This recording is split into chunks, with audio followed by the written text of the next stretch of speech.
150 foot गभीर borewell फसी 5 वर्षर शिशु आर्यन दीर्घ समय धरी चली मेगा ऑपरेशन। गत काली अपराह्न राजस्थान डौसार कलिखाद ग्राम में आर्यन खसी पड़ा। तुरंत यह खबर प्रसारित होगा पर सेठारे एनडीआरएफ, एसडीआरएफ और सिविल डिफेन्स टीम पहुंची रेस्क्यू ऑपरेशन जारी रखिंट। तेज शिशुटी सुस्थ थिबा कहिछि एनडीआरएफ। गभीर को एक कैमेरा पठा जाइछि, सेही कैमेरारे पिलाटी सुस्थ थिबा देखिबाकु मिलिछि।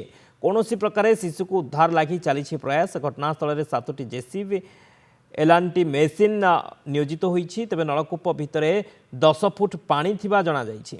आर्यन बापा जगदीश मीना कहिसंती बिलरे पिलाटी खेलुथिबा बेले खोला नलकूपरे से फसी जाइथिला।